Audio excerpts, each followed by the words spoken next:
The transport ship shuddered as it breached the atmosphere of Calendris Prime. Lieutenant Marcus Kane gripped the armrest, watching purple clouds scatter across the viewport. This was supposed to be a simple diplomatic mission. Deliver the Earth delegation, stand guard during the treaty signing, and return home. Simple. Nothing in the galaxy was ever simple. The Calendris were a matriarchal species, ruled by queens who commanded vast territories through a combination of military might and psychic bonds. Humans had been wary of them for decades, but resource scarcity had forced both species to the negotiating table. Marcus didn't care about politics. He cared about keeping Ambassador Williams alive long enough to sign whatever needed signing. The landing platform gleamed like polished obsidian. As the ramp descended, Marcus saw them. Calendris warriors in ceremonial armor that seemed to shift colors with the light. They were tall, easily 7 feet, with 4 arms and skin that ranged from deep violet to pale lavender. Their eyes were entirely black, revealing nothing. At the center of the formation stood someone different.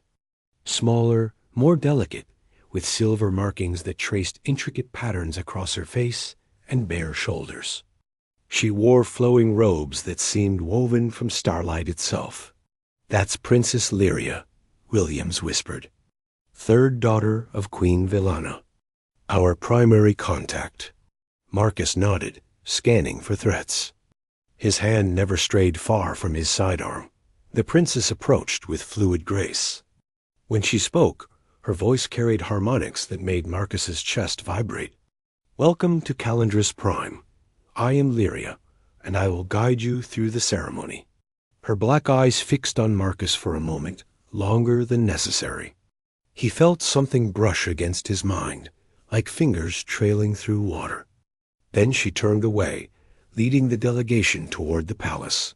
The halls were magnificent, carved from luminescent stone that pulsed with bioluminescence. Marcus maintained his position, 3 steps behind Williams, but his attention kept drifting to the princess. She moved like a dancer, her 4 arms gesturing as she explained the history etched into the walls. The throne room took Marcus's breath away. It was vast, open to the sky, with pillars that seemed to grow from the floor like crystalline trees. Queen Villana sat upon a throne of living coral, flanked by her daughters. She was imposing, regal, with silver hair that floated as if underwater. The ceremony began. Marcus barely listened to the speeches, focused instead on watching the crowd. Hundreds of Calendris nobles, all dressed in their finest, all watching the humans with varying degrees of curiosity and disdain. And everything went wrong. The explosion came from the western colonnade. Purple fire erupted across the marble floor.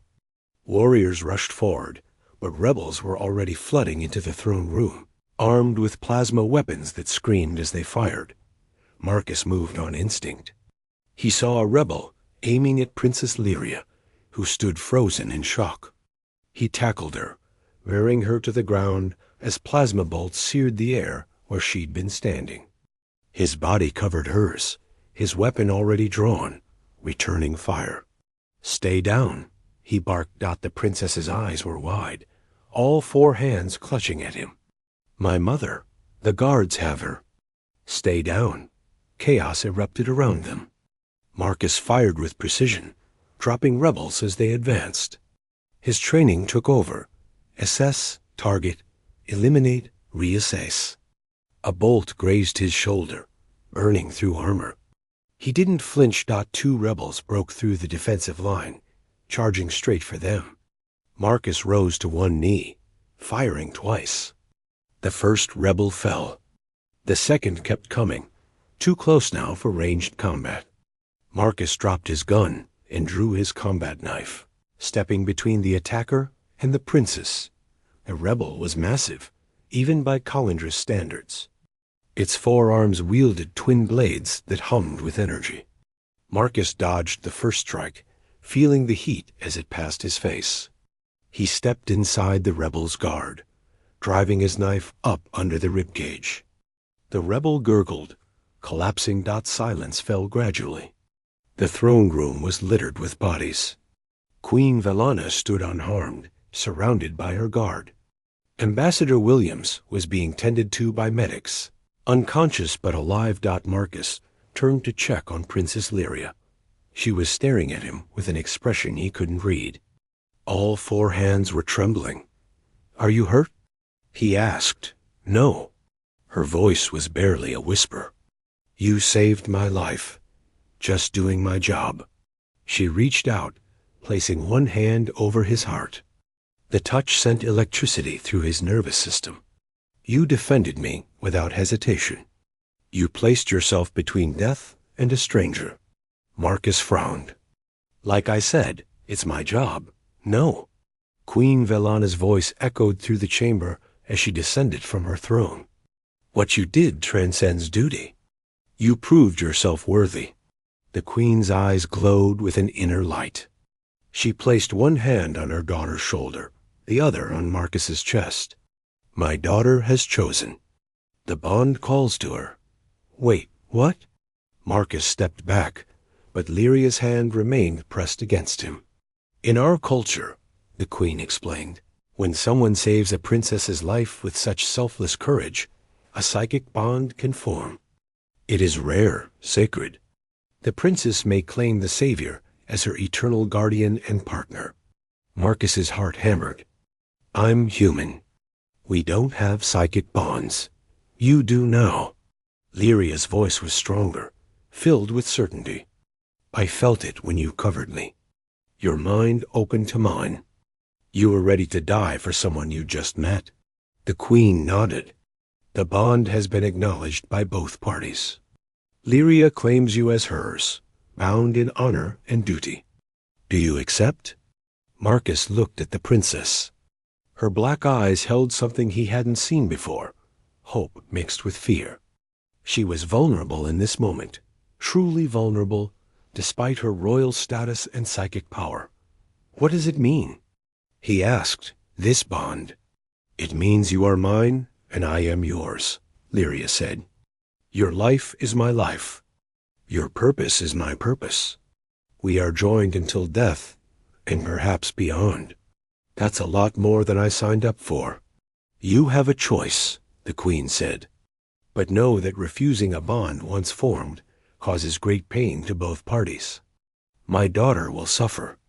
You will suffer. The bond will fade eventually, but the scars remain." Marcus closed his eyes. He thought of Earth, of his family, of the life he'd planned. Then he thought of the moment he'd thrown himself over Lyria, that instant of perfect clarity when nothing mattered except keeping her safe. Maybe the bond had already chosen. He opened his eyes. "I accept."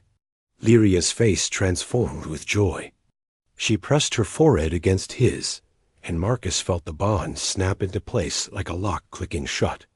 Suddenly he could feel her relief, her gratitude, her fierce protective instinct toward him. It was overwhelming and intimate and terrifying.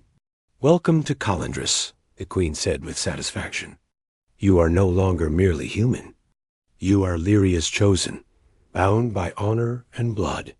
The weeks that followed were a blur. Marcus underwent training to understand his new connection. The bond allowed him to sense Lyria's emotions, her general location, even fragments of her thoughts when they touched. She could do the same with him, but it should have felt like an invasion. Instead, it felt like coming home. Lyria taught him about Calandra's culture, about the responsibilities of being bonded to royalty. He taught her about humanity, about Earth, about the simple pleasures of his old life.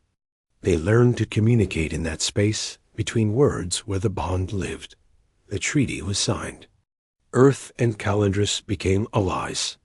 Ambassador Williams returned home with stories of the soldier who'd become a prince. Marcus chose to stay. On his first night in Lyria's private quarters within the palace, they sat together on a balcony overlooking the city. 3 moons hung in the purple sky, casting silver light across her face. "Do you regret it?" she asked quietly. "Giving up your old life?" Marcus thought about it honestly. "Sometimes I miss Earth, my family, my old unit. He turned to look at her. But I'd make the same choice again. Why? Because when I threw myself between you and those weapons, I wasn't thinking about duty or diplomacy. I was thinking that someone like you deserves to live. Someone with your kindness, your strength. The universe is better with you in it. Lyria's eyes glistened. All four of her hands found his two, intertwining. Our people believe that bonds are forged in moments of truth, when souls recognize each other across the void. I recognized you, Marcus Kane. I recognized you before I even knew your name. He pulled her close, feeling the bond pulse between them like a second heartbeat. On Earth, he'd been one soldier among millions. Here, he was something more. Guardian, partner, the human who'd defended a princess and found himself bound to an alien queen's daughter forever. As Lyria rested her head against his shoulder, Marcus realized he'd never felt more human than he did in this moment. Because at the core of every species, every culture, every world, was the same simple truth. Love was worth fighting for, worth dying for, worth living for. And sometimes, worth becoming something new for. The bond hummed with contentment as they watched the moons rise together. Two souls joined across the stars, bound by honor and choice and the undeniable pull of connection that transcended biology. Forever was a long time. But with Lyria beside him, Marcus thought he might just be okay with that.